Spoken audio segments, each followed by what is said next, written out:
오늘 우리가 읽은 말씀을 가지고 강한 자 예수 그리스도라는 제목으로 말씀을 나눌 때에 우리가 은혜 받고 가실 수 있기를 주님의 이름으로 축원합니다.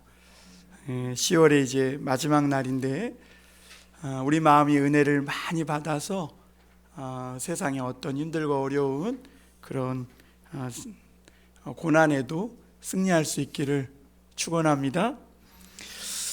예수님은 이 세상에 오셔서 천국의 문을 다 열어놓으시고 그리고 사람들이 글로 드나들게 하여서 믿음만 있으면 누구나 천국의 은혜와 축복을 다 받게 하셨다고 말씀하고 있고 또 지금도 그런 사람들이 있다는 겁니다.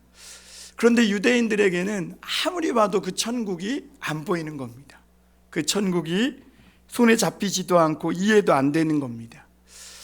그래서 예수님은 어떻게 하면 이 천국의 복을 받을 수 있는지 그 방법을 가르쳐 주셨는데, 그 천국의 그 모든 은혜와 축복을 받을 수 있는 길은 우리가 상한 갈대가 되고 꺼져가는 심지가 되는 것이라고 말씀해 주셨습니다. 왜냐하면 그리스도는 상한 갈대와 꺼져가는 심지와 같은 이런 사람들을 다시 살리고 회복시키는 전문가라는 겁니다. 전문가.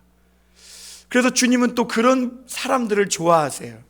세상에서 높은 자리에 앉아서 주님의 도움이 아무것도 필요하지 않을 만큼 돈도 많고 힘 있는 이런 사람을 주님은 별로 좋아하지 않으세요. 오히려 주님은 세상에서 내 멋대로 사는 것 같았다가 그에 꺾여가지고 상한 갈대와 같이 누구도 돌아보지 않는 이런 약한 처량한 신세가 된 이런 마음으로 살아가는 사람, 꺼져가는 심지와 같은 이런 사람을 주님은 좋아하신다는 거죠. 그래서 갈대같이 아무 쓸모없는 사람을 주님은 완전히 새로운 사람으로 변화시켜 주세요.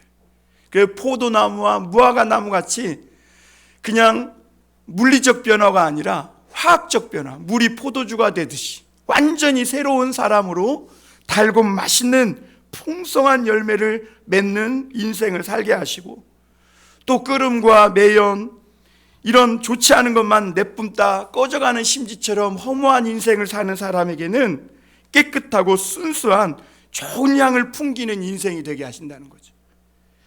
그래서 다시 뜨겁게 타오르는 제2의 삶을 주님은 주시는 줄 믿습니다.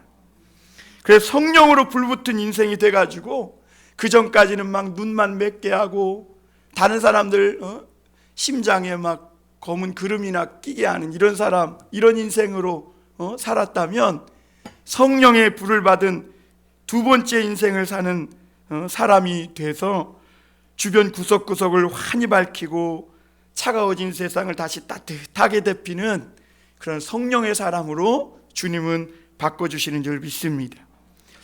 여러분, 지금까지 이 코로나 팬데믹으로 얼마나 고생이 많으셨어요. 자신에게도 위로하시고 주변 사람들에게도 위로 많이 해주세요. 코로나 때문에 사람들이 뭐 거리는 멀게 하고 뭐 마음은 가까이 하자, 말은 그렇지만 out of sight, out of mind인 거예요. 마음이 거리가 멀어지면요 사람의 마음도 멀어지는 것입니다. 교회도 그래요. 교회도 온라인으로 뭐 이렇게 또 다른 하나님의 은혜를 깨닫게 하신 건 사실이지만 성도들이 함께 모여 지지고 볶는 것 같지만 그 속에서 용서하고 사랑하고 서로 격려하고 위로하며 그럴 때 거기에 하나님이 역사하시고 성령의 불을 주시는 것인데, 그동안 이 코로나 팬데믹이라는 긴 터널을 통과하면서 얼마나 추위에 고독함에 떠는 사람들이 많은지 몰라요. 여러분도 위로받으시고 주변에 많은 사람도 위로해 주실 수 있기를 바랍니다. 여러분, 이 코로나 팬데믹 속에서 온 세계가 순식간에 마스크를 쓰고 방구석에 갇혀버리는, 참 사람이 할 수 있는 것이 아무것도 없구나라는 이런 무력한 세상이 될 수 있다는 것을 오늘 우리는 깨달았습니다. 여러분, 근데 이런 일들이 오늘날만 있었던 것이 아닙니다. 성경에 보면 노아 시대에는 홍수가 그랬습니다. 궁창이 터지고 땅속에 깊은 물이 터지면서 엄청나게 몰려드는 이 홍수 앞에 사람은 무력했습니다. 또 두 번의 전쟁을 거치면서 인간이 얼마나 악해질 수 있는지, 세계 1, 2차 세계 전쟁은 인간에 있는 이 악함이 정말 얼마나 무서운지를 뼈저리게 깨닫게 하는 그런 것들이었습니다. 그리고 오늘날은 이제는 눈에도 보이지 않는 이 미세한 바이러스가 세상을 뒤집어 놓습니다. 조류 독감, 사스, 메르스, 우리는 몇 번의 경고들이 우리에게 있었죠. 그러나 그 경고를 무시한 끝에 결국에는 온 세계의 사람들이 동시에 삶의 방식과 이 삶의 자세를 바꾸지 않으면 안 되는 그런 세상이 될 수 있다는 것을 오늘 우리는 깨닫는 것이죠. 여러분, 우리가 이 바이러스로부터 완전히 자유로워지려면 어떻게 해야 합니까? 이 바이러스를 때려잡을 수 있는 더 강한 무언가가 나와야 되는 거죠. 그 백신이 만들어지긴 했습니다. 그런데 코로나가 한창일 때 이 백신 쟁탈전이 벌어지지 않았습니까? 그래서 가난한 나라나 약한 나라들은 이 백신을 구하지 못해서 많은 사람이 죽었습니다. 우리나라도 한때는 제때 백신을 구하지 못해서 많은 원성을 샀던 일이 있었습니다. 그런데 요즘은 보니까 백신 갖고도 안 돼요. 뭐 돌파 감염이래나? 그래서 백신을 또 부스터샷을 맞으라는 거예요. 그러니까 백신이 아직 이 코로나를 완전히 때려잡을 만큼 강하지 못하다는 것이죠. 하나님은 지금까지 인류를 위협하고 덮쳤던 수많은 재난, 전쟁, 폭력, 질병, 보이지 않는 이 바이러스, 이런 것을 한 번에 때려잡을 수 있는 분이신 줄을 믿으시길 바랍니다. 여러분, 그 믿음이 없으면 교회 나와서 기도하고 하나님 믿을 필요 없어요. 우리 주님은 바이러스뿐만 아니라 죽음도 이긴다는 확신이 있고, 내가 예수 믿다 죽으면 나를 천국 가게 한다, 사망에서 생명으로 옮겨 놓는다, 이런 확실한 확신과 믿음이 있으니까 여기 앉아서 하나님께 예배하고 기도하는 줄 믿습니다. 예수 그리스도는 이 땅에 오셔서 질병을 고치시고 귀신을 쫓아내시고 인간 안에 있는 모든 증오와 미움과 이 죄악의 뿌리를 송두리째 뽑아내신 강하신 분이신 줄 믿으시길 바랍니다. 여러분, 오늘 우리가 믿는 분이 그 예수님이세요. 그 무엇보다 강하고 그 어떤 것보다 능력 있고 세신 분. 그리고 예수님은 십자가 위에서 모든 병을 고치셨고 사망과 싸워 이기셨고, 그리고 이 사망에 사로잡혀서 죄의 종노릇하던 모든 인질들을 주님이 믿기만 하면 다 풀어 살리세요. 그리고 자유롭게 하시는 분이신 줄 믿습니다. 그러므로 이것을 믿는 사람들은 세상에서 조금 손해봐도 돼요. 양보해도 돼요. 그런데 한 가지만은 절대 놓치지 마셔야 돼요. 다른 것은 다 놓치고 손해보고 양보해도 이 세상이 그 어떤 것보다 강하신 예수 그리스도, 그분을 믿는 이 믿음만큼은, 그 예수 그리스도만큼은 놓치지 말고 사실 수 있길 바랍니다. 한평생이 아니라 영원히 돌이킬 수 없는 엄청난 실수는 뭐냐? 바로 이 강한 분 예수 그리스도를 놓치고 사는 거예요. 그런 사람은 대통령이 됐어도 허무한 인생이에요. 여러분, 요즘 우리나라에 대통령이셨던 한 분이 서거하셔서 참 슬프고 애통한 일임에도 불구하고 얼마나 논란이 되고 있어요. 대통령이라는 최고의 자리까지 올라갔다가 내려온 분이시지만 지금도 많은 국민들에게는 아픔과 상처를 아는 분도 있고 또 그분으로 인해 도움을 받은 분들도 분명히 있을 겁니다. 그게 논란이 되고 있는 거예요. 왜 그러냐? 예수님 없으면 인생이 허무한 거예요. 대통령? 아니, 미국 대통령도 예수님 없으면 그 인생이 결국엔 다 허무하고 결국엔 갈대로 갈 수밖에 없는 겁니다. 여러분, 오늘 우리가 예수님을 꼭 붙잡으면, 그러나 우리가 참 의미 있고 값지고 아름다운 인생을 살 수 있게 될 줄 믿습니다. 올해까지 예수님 믿고 코로나와 잘 싸워 이기고 죽고 싶은 마음, 어디 가서 그냥 쓰러질까, 어디 가서 그냥 이 문제 때문에 그냥 죽어버릴까, 이런저런 외로움과 고통 속에 살면서도 이 예수님 때문에 오늘까지 잘 살아오신 여러분들, 오늘 그 주님을 붙들고 살면 내년도 걱정 마시고 문제 없는 줄 믿습니다. 노후도 문제 없고요, 다음 세대 자녀 교육도 문제 없음을 믿으시고, 오늘 다른 것 좀 다 놓치더라도 이 예수님만은 꼭 붙들고 또 돌아가셔서 한 주간 승리할 수 있길 바랍니다. 첫 번째 우리가 생각해 볼 말씀은, 우리가 믿는 예수 그리스도에 대해서 한번 더 깊이 생각해 보고자 합니다. 인간의 지식과 기술은 무한한 세계를 향해 도전하고 있습니다. 우리나라도 얼마 전에 또 누리호를 우주로 쐈지만 절반의 성공과 절반의 실패를 거뒀다 그랬지만, 어쨌든 우리나라도 우주항공 기술이 계속해서 발전하고 있는 건 사실입니다. 요즘 보면요, 초고층 빌딩은요 뚝딱 하면 짓습니다. 그리고 요즘은 강이 아니라 다리, 바다 위에도, 심지어 저 남해안에 아주 조류가 센 바다 위에도 다리를 놓는 엄청난 기술을 가진 그런 세상이 되었습니다. 이 놀라운 기술들을 보면서 사람들은 우려 반, 또 좋은 것 반 그래요. 인간의 위대한 기술을 보면서 야, 좋구나, 편리하구나 하지만, 또 한편으로는 인간의 무모함에 대해 우려의 목소리를 내는 그런 분들도 많아요.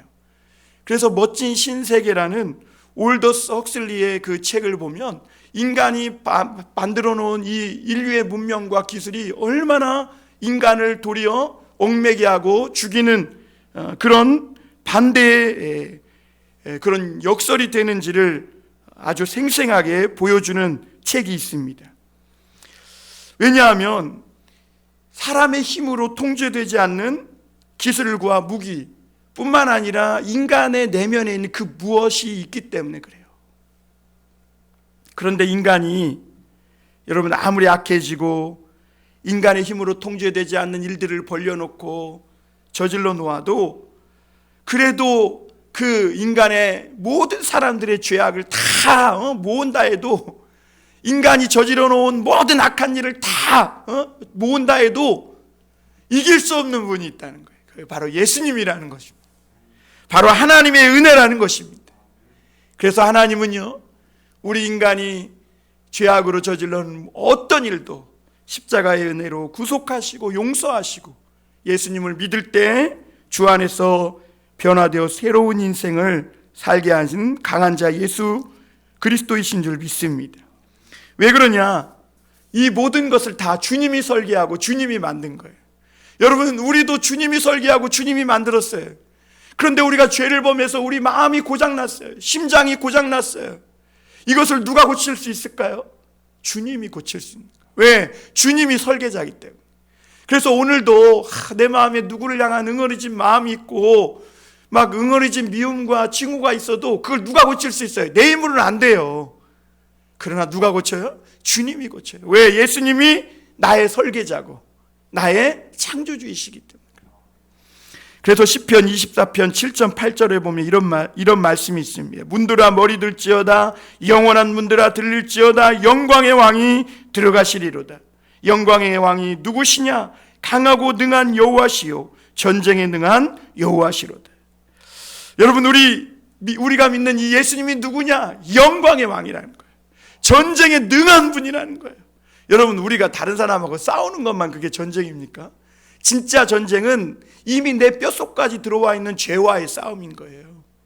그런데 이 죄라는 놈이 아무리 강해도, 이 죄라는 놈이 죽음의 무서운 얼굴을 하고 나를 두렵게 하고 삼키려고 해도 우리 안에 계신 예수님이 훨씬 더 강한 분이에요.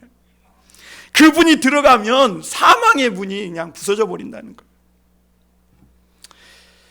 그 누구도 이길 수 없는 강하고 전쟁에 능한 분이 예수님이라고 시편 기자도 고백하고 있는 것이죠. 그분이 이 세상에 오셨습니다. 왜 오셨습니까?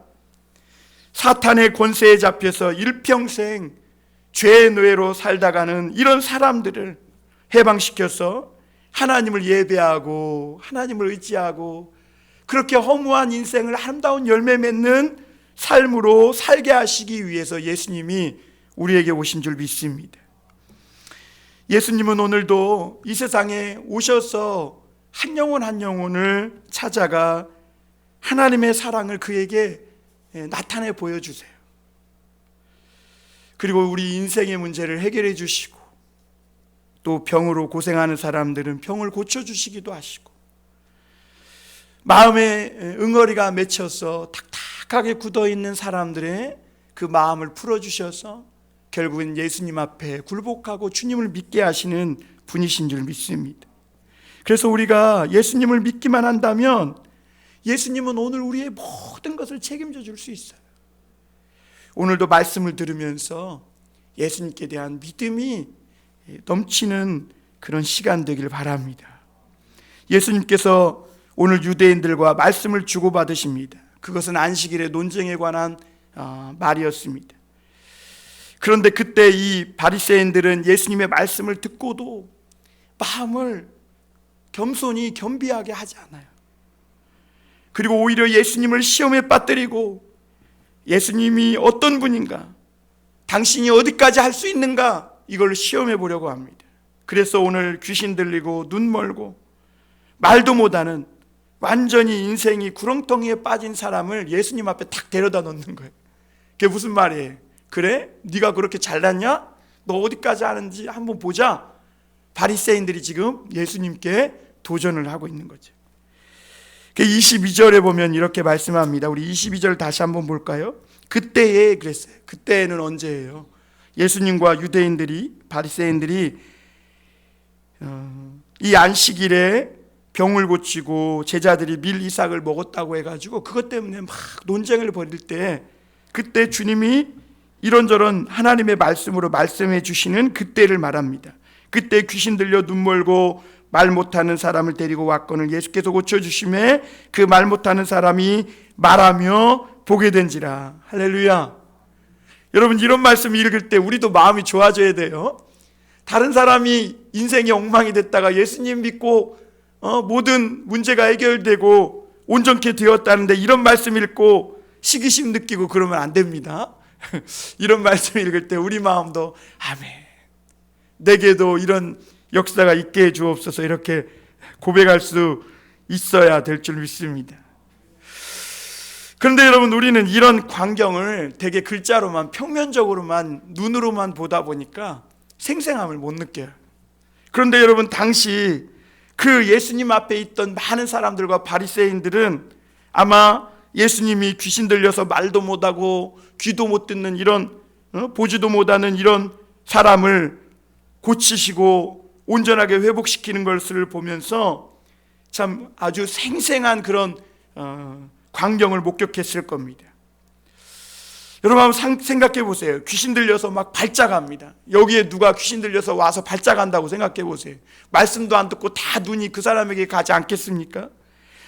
거기다가 괴성도 지르고 막 눈도 멀고 귀는 안 들리고 엉망이 된 사람이 있다고 한번 생각해 보십시오.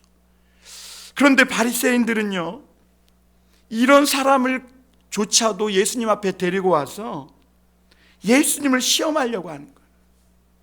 그러니까 이 바리새인들, 종교는 가졌지만 종교의 참된 의미, 기독교 신앙의 참된 의미도 모르는 사람들은 이런 약한 사람들까지 이용해서 자기들의 이득만을 챙기는 이런 생각을 하는 사람들이죠.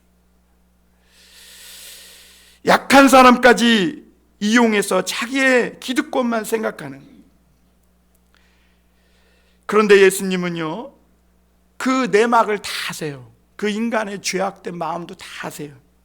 그럼에도 불구하고 그 사람들이 데리고 온 귀신 들려서 보지도 못하고 말도 못하는 이 사람에게 정신을 돌아오게 하시고 눈도 보이게 하시고 입도 열려서 말도 되찾게 해주신 줄 믿습니다. 여러분, 말을 잃어버린 실어증에 걸린 사람은요, 다시 말하게 하는데 엄청난 오랜 시간이 걸린다 그래요. 이게 금방 치료되는 병이 아니라고 합니다. 그런데 오늘 예수님은 보니까 이렇게 엉망이 된 사람을 즉시로 고쳐주셨다. 여러분, 여기서 예수님은 치료 행위를 한 것이 아닙니다. 여러분, 의사들의 치료 행위는요, 창조가 아니에요. 뼈가 부러지고 찢어지고 곪고 잘못된 것을 그냥 바로잡아 주는 것이죠.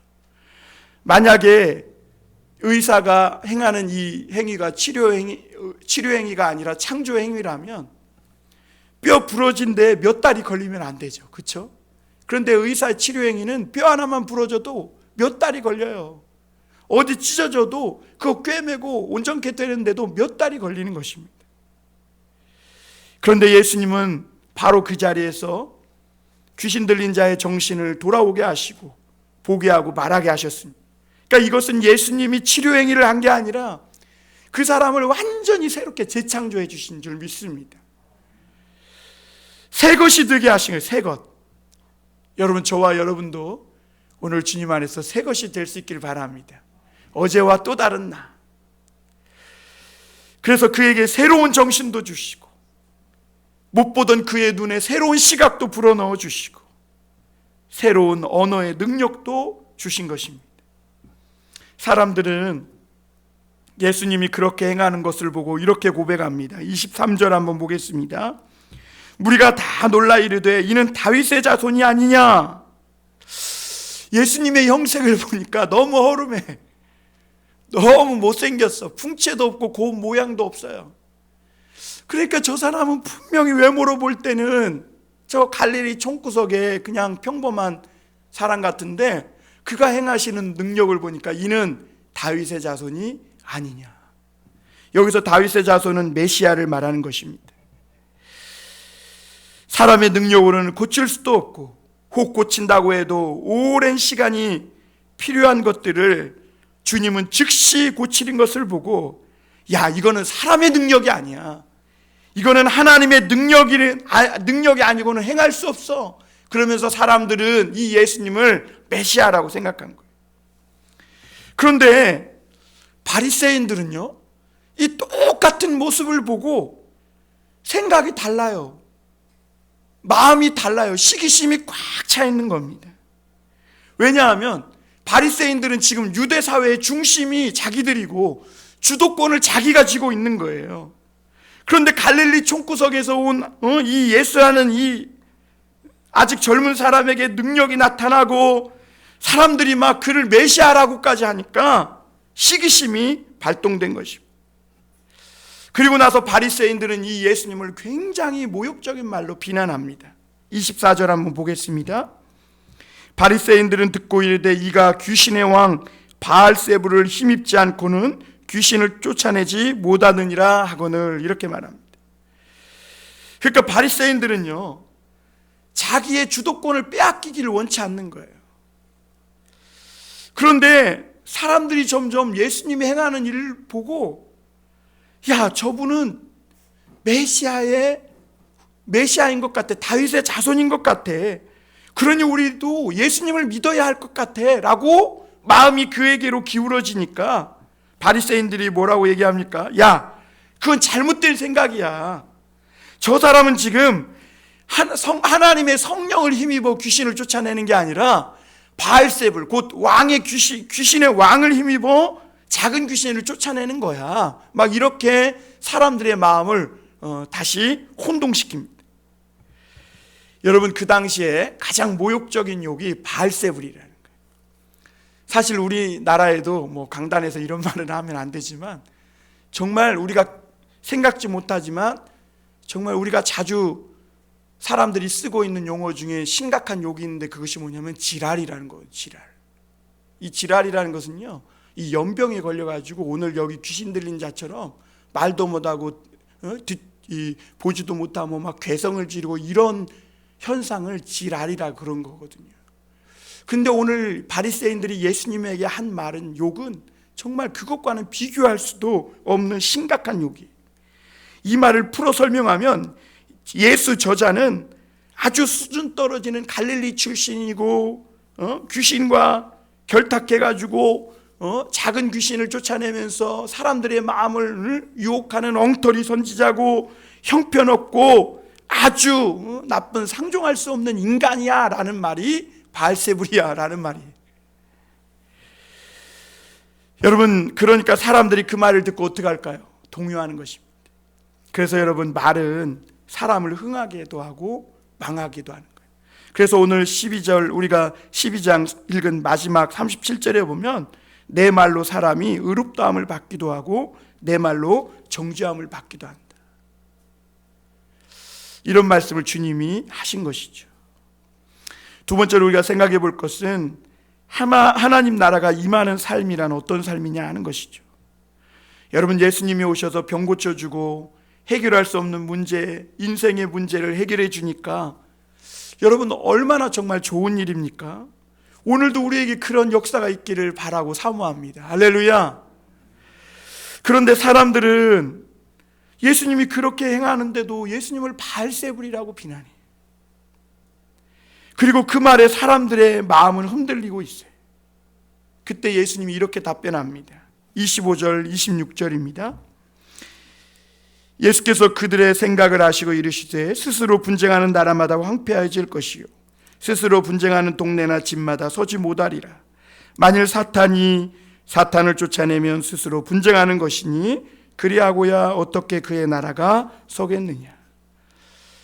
여러분, 이 말씀의 핵심은 그거예요. 스스로 분쟁하는 나라마다 황폐하여지고 어떻게 서겠느냐라는 것이죠. 여러분, 이 말씀을 읽으면 저와 여러분들의 마음도 참 마음이 많이 아프죠. 왜냐하면 우리나라가 여전히 분쟁하고 있기 때문에 그래요. 남북이 분쟁하고 있고 여야가 분쟁하고 있고 보수와 진보가 분쟁하고 있기 때문에 그래요. 여러분, 우리나라가요, 임진왜란, 병자호란, 일본의 강점기, 6.25 이런 때를 보면요, 나라가 망하기까지 분쟁하고 싸웠다는 겁니다. 끝까지 싸워요. 휘어잡은 머리채를 놓을 생각을 안 해. 국민이 죽어나가고 나라가 망하는데도 자기 기득권 때문에, 자존심 때문에 그냥 안중에도 없고 그냥 머리채 휘어잡은 그 싸움을 끝까지 안 하다가 놓지 않다가 결국에는 나라가 망한 것이죠. 그런데 여러분, 지금이나 그때나 정치인들은요 똑같다는 거죠. 하나도 안 변했어요. 나라나 국민이 어떻게 되든지 관심 없고 그들은 자기의 자리를 얻기 위해 끝까지 싸우기만 해요. 그럼에도 여러분, 우리에게 희망이 있다는 거죠. 그때와는 다르게, 임진왜란, 병자호란 때랑 그때랑은 다르게 오늘 우리에게 희망이 있는데, 그 희망이 뭐냐면 오늘날 한국에는 예수 믿는 분들이 많다는 거예요. 그리고 나라와 민족을 위해 기도하는 분들이 이제는 많이 있다는 거. 이거 하나가 그때랑 지금이랑은 완전히 달라진 것이죠. 그래서 오늘 이 기도하는 분들 때문에 하나님이 이 나라를 굽어 살펴 주시는 줄 믿습니다. 정치인들이 정치 자리에서 잘 사는 거 아니에요. 오늘도 차가운 마룻바닥에서 기도하시고 새벽을 깨우고 하나님 앞에 매달리는 그런 분들이 있기에 오늘날 이 나라가 여기까지 오게 된 줄 믿습니다. 그래서 바리새인들의 비난에 대해 예수님은 서로 분쟁하다가 망하지 않는 나라가, 그리고 그런 동네가 없다고 하십니다. 여러분, 분쟁하면 다 망합니다. 가와만사성이라 그랬어요. 분쟁하면 가정도 망하고 부부 사이도 분쟁하면 망하는 거예요. 예수님은 너희 말대로라면, 그래서 이 분쟁하는 귀신의 나라가 어떻게 서겠느냐라고 반론을 하신 것이죠. 그런데 예수님의 이 말씀을 조금 뜯어보면요, 예수님의 말씀 속에는 우리가 보지 못하는 사단의 나라가 분명히 있다는 것을 말씀하고 있습니다. 사단은 사람들을 마귀의 종으로 삼아서 하나님을 못 믿게 하고 일평생 정욕과 죄악에 빠져 타락한 삶을 살도록 하는 것이 사단이 하는 일이라는 겁니다. 여러분, 지금도 사단은요, 사람들의 분노를 자극해요. 사람들을 의심하게 하고 육체의 정욕을 자극해서 죄짓게 하고 폭력과 전쟁을 하게 합니다. 그래서 결국은 어떻게 하자는 거예요? 다 죽고 다 망하게. 너도 죽고 나도 죽고, 너도 망하고 나도 망하고. 그러나 여러분, 이 땅에 오신 예수님은 뭐예요? 내가 죽고 너를 살리겠다는 거예요. 할렐루야. 나도 살고 너도 살자는 거예요. 우리 모두 다 함께 예수님 믿고 천국 가고 천국의 은혜를 보며 다 함께 잘 살자. 병도 고침받고 경제 문제도 인생 문제도 해결받고 하나님 앞에 우리 모두 다 같이 잘 살자, 손에 손을 잡고 사랑의 띠로 하나 되는 곳이 교회 공동체인 줄 믿습니다. 사단은 끝까지 하나님을 믿지 못하게 합니다. 인간의 존귀한 삶을 짓밟습니다. 그러나 예수님은 오셔서 우리 한 사람 한 사람을 만나주시고 돌같은 굳어있는 마음을 녹여주시고 인생을 망치는 술과 마약과 같은 이 죄 중독에서 풀려나게 하시고 오늘도 우리가 하나님을 믿고 예배하고 하나님의 뜻대로 아름답게 열매 맺으며 살아가는 이런 귀한 삶을 주신 줄 믿습니다. 여러분, 이러한 역사가 누구의 역사일까요? 같이 해볼까요? 성령의 역사다. 할렐루야, 믿으시길 바랍니다. 28절에 보면 이렇게 말씀합니다. 그러나 내가 하나님의 성령을 힘입어 귀신을 쫓아내는 것이면 하나님의 나라가 이미 너에게 임하였느니라. 할렐루야. 여러분, 하나님의 나라가 임한 삶이 어떤 삶이에요? 병들었던 사람이 기도해서 병 낫는 걸 보고 막 기뻐하는 거예요. 하나님이 하셨다는 거예요. 하나님이 우리 가운데 역사하고 있다는 거예요. 할렐루야. 그러면요, 그 사람만 하나님의 성령이 임해서 병 고친 게 아니라 그 행한 일들이, 그 나타나고 있는 일들이 하나님의 성령이 하시는 일들이라는 것을 믿고 말하는 그 사람의 마음에도 이미 하나님의 나라가 임했다는 거예요. 여러분, 사단이 하는 일은 그러나 항상 더 나쁘게 만드는 것이죠. 사회를 더 악하게 만들고 사람의 마음을 악하게 하고 사단은 더 부패하고 더 썩게 만들고 질병이 심해져 다 죽고 더 상황이 좋지 않도록 만드는 것이 사단입니다. 그러나 예수님은 오늘 바리새인들은 이 약한 사람을 이용해서라도 자기들의 유익을 취하기 위해서 예수를 무너뜨리기 위해서 데리고 왔지만 예수님은 그럼에도 불구하고 이 사람이 병이 낫고 정신을 차리고 온전한 생활을 하고 또 그 마음에 주변에 있던 사람들의 마음에 예수님을 믿는 부드러워진 마음으로 변화시켜 주시는 것을 보게 됩니다. 여러분, 이런 일들이 우연이 아니라 성령이 하시는 일이라는 걸 믿으시길 바랍니다. 오늘 여러분이 교회 오신 거, 또 내가 알지 못하지만 저 사람이 오늘 교회 온 거, 이게 성령이 하시는 일이에요. 여러분, 우리 자신을 보세요. 우리가 오늘 예수님 오래 믿었지만 교회 오고 싶습니까? 또 교회를 오더라도 형식적으로 오는 것이죠. 그러나 오늘 우리가 진정으로 주님을 사모하고 주님 앞에 나와 말씀 듣고 은혜 받으면서 우리 마음이 그래, 내가 한 주 동안 죄 짓고 이런 삶을 살았는데 마음을 돌이켜야지, 이런 마음을 고쳐먹는 거예요. 이게 주님이 아니면 안 된다니까요. 이게 사람이 하는 일이 아닙니다. 그래서 28절에 사단이 하는 일은 항상 더 나쁘게만 하지만 하나님은 이 모든 것들을 오히려 뒤집어 좋은 은혜의 역사를 만들어 가시는 것이죠. 그리고 그런 일들을 보면서 야, 이것이 하나님이 하시는 일이야 라고 생각할 줄 아는 사람은 이미 그 마음에 하나님의 나라가 임했다, 이렇게 말하고 있는 거죠. 여러분, 그러면서 29절에 보면 예수님이 저와 여러분이 어떻게 예수 믿게 되었는지도 가르쳐 주십니다. 29절 우리 다 함께 한번 같이 읽어볼까요? 시작.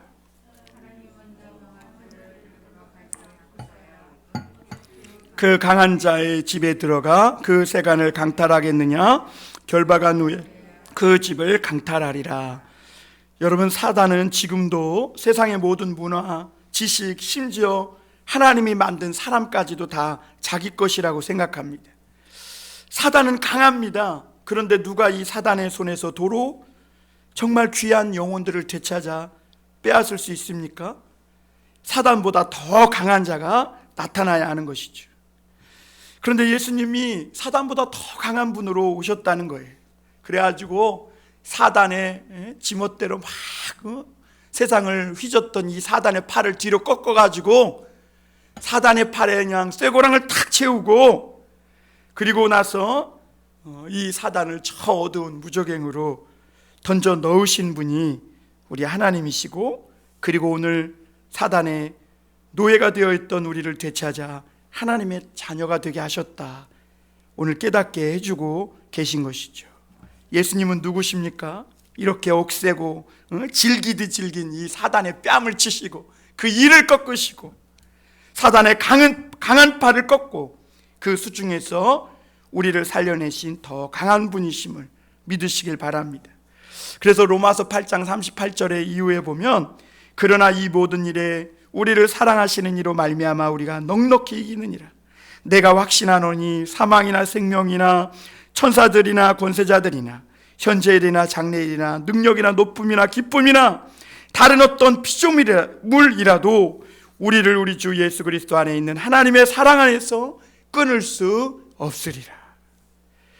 그리고 십자가에 달리신 예수님은 더 강한 분으로 오셔서 이제는 사망 권세도 이기시고, 이제 예수님이 하실 일은 뭐냐? 말씀의 불방망이를 가지고 지옥의 문빗장을 깨뜨리고 지옥을 초토화시켜서 이제는 하나님의 이 나라를 이루시는 그 일만, 그때만 기다리고 계신 분이신 줄 믿습니다.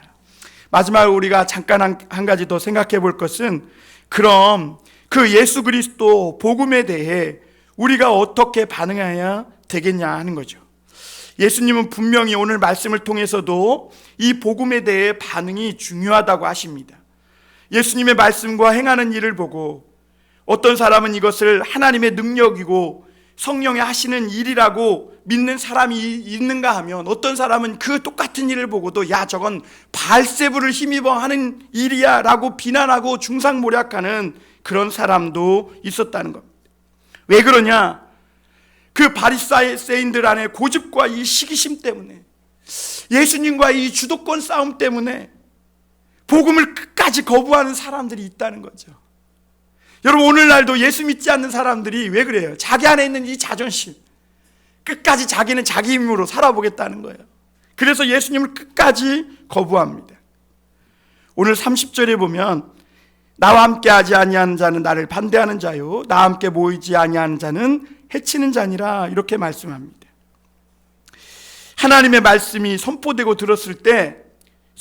그것을 우리가 들었을 때 주님은 거기에 중립지대가 없다는 겁니다. 그 말씀을 들었을 때 그것을 받아들이고 좋다고 하든지 아니면 반대하고 나쁘다 하든지 둘 중에 하나라는 거예요. 중립지대는 없다는 겁니다. 그래서 31절 32절에 보면 그러므로 내가 너희에게 이르노니 사람에 대한 모든 죄와 모독은 사하심을 얻되 성령을 모독하는 것, 옛날 개역 성경은 이 성령을 회방하는 죄라고 이야기하고 있죠. 사하심을 얻지 못하겠고 이렇게 말합니다. 세상에서 용서받지 못할 죄가 있는데 그것이 뭐냐면 성령을 모독하는 죄라는 거예요. 그럼 도대체 이 성령을 회방하는 죄가 뭐길래 왜 사하심을 얻지 못하는가? 여러분, 우리는 분명히 사람들이 교회에 나와서 말씀 듣고 은혜 받아서 새로운 삶을 출발하고 또 희망을 얻고 힘을 내고 용기 내어서 새로운 새 출발, 인생의 새 출발을 하는 이런 모든 일들이 우리는 인간이 하는 일이라 아니라 하나님이 하시는 일이라는 것을 믿고 있습니다. 그런데 시기심 때문에, 혹은 자기 시기심, 자신의 욕심과 주도권 때문에 이 일들을 부정하는 것이 사람들이 있다는 거죠. 이것이 성령을 회방하는 죄고 위험한 것이라는 겁니다. 여러분, 제가 예만 몇 가지 드리고 오늘 마무리 지으려고 합니다. 그런 사람 중에 하나가 바로 왕입니다. 애굽의 바로 왕은요, 모세가 행한 일이 모세가 행한 것이 아니라 하나님이 행한 일이라는 걸 알았어요. 그래서 어떤 재앙이 왔을 때 모세에게 이 하나님께 기도해서 이 재앙을 좀 물러가게 해달라고 기도 부탁까지 한 사람이 애굽 왕이 바로예요. 그런데 이 애굽 왕 바로는 장자까지 죽는 이 재앙까지 겪으면서도 자존심 때문에, 시기심 때문에 끝까지 이 하나님을 인정하지 않는 거예요. 그리고 그 미련과 고집을 버리지 못하고 이스라엘을 도로 끝까지 추격하다가 홍해까지 쫓아가요. 그리고 그때 다시 홍해물이 다시 덮쳐지는 심판이 임하면서 거기에서 다 죽고 맙니다. 여러분, 이 바로는 성령의 역사, 하나님의 능력을 봤어요. 그러나 자신의 고집과 자존심 때문에 끝까지 인정하지 않다가 자기뿐만 아니라 자기를 따르는 수많은 군대가 한꺼번에 몰살을 하게 되는 것을 보게 됩니다. 이것이 성령을 회방하는 죄인 것이죠. 또 성경의 또 한 사람은 사울 왕입니다. 사울 왕은 하나님의 택함을 받아 이스라엘의 초대 왕으로 세움받은 사람이에요. 그 사람은 하나님의 성령을 체험했어요. 그래서 사울도 선지자 중에 있느냐 이런 말을 했어요. 성령의 능력을 힘입어서 사울은 모압도 이기고 아말렉도 이겼어요. 그런데 다윗에게도 이 성령의 능력이 나타나는 거예요. 골리앗도 이기고 블레셋의 전쟁에서 이기는 거예요. 다윗이 성령의 능력으로 가는 곳마다 승리하는 거예요. 그런데 사울이 이걸 보고 시기가 난 것이죠. 그러면서 다윗을 죽이려고 합니다. 사울이 악귀에 시달릴 때마다 다윗이 수금을 타면 악귀가 떠나가요. 성령이 하시는 일이에요. 그런데 다윗은 그럼에도 불구하고 다윗은 또 사울을 2번이나 살려줬어요. 그런데 사울은 이 자리를 뺏기지 않으려고 다윗이 왕이 되는 것을 시기해서 끝까지 다윗을 죽이려는 마음을 통제하지 못하고 그러다가 결국에는 자신도 길보아 전투에서 죽고 함께 이스라엘 백성도 패하고 마는 걸 보게 됩니다. 여러분, 사울은요 사무엘을 통해 기름 부음을 받고 하나님의 성령을 체험한 사람입니다. 그러나 사울은 끝까지 그것을 인정하지 않고 결국엔 죽음에 이르게 된 것을 보게 됩니다. 또 한 가지 사람은 성령을 회방한 가룟 유다입니다. 그는 예수님의 12제자였고 예수님께 많은 가르침도 들었습니다. 가룟 유다는 복음도 전했고 병도 고쳤어요. 귀신이 하늘에서 번개같이 떨어지는 것도 보았어요. 그러나 예수님의 기적과 이 능력을 맛보고도 끝까지 예수님이 메시아임을 유다는 인정하지 않아요. 결국에는 은삼십에 예수님을 팔고 양심의 가책으로 목매어 죽어요. 여러분, 오늘도 말씀을 듣고 은혜 받을 때 우리에게는 하나님의 성령의 역사가 나타나고 있는 줄 믿습니다. 병이 치료되고 있고 생활의 어려움도 많지만 말씀에 순종해 살려고 할 때 하나님이 희한하게 길을 열어 주시는 줄 믿습니다. 여러분, 또한 이것을 믿으면 이것이 성령이 하시는 일이야 라고 믿으면 그 믿는 그 사람에게도 하나님의 나라와 성령이 임하는 것입니다. 그런데 끝까지 시기심과 자존심, 자기의 주도권 싸움 때문에 이걸 주도권 문제로 여기고 복음을 받느냐 안 받느냐는 사느냐 죽느냐의 문제인데 이걸 주도권 문제로 여기고 끝까지 다 부정하면서 인정하지 않고 영원히 돌이킬 수 없는 이런 중대한 실수를 범하는 것, 이것이 성령을 회방하는 죄인 것이죠. 여러분, 오늘 저와 여러분과 함께 계신 이 예수님이 그 어떤 분보다 강한 분이신 줄 믿습니다. 예수님을 붙드는 사람은 죽지 않고 살 수 있음을 믿으시길 바랍니다. 성령이 임하고 하나님의 나라가 임합니다. 어떤 것도 우리 안에 계신 예수님을 이길 수가 없어요.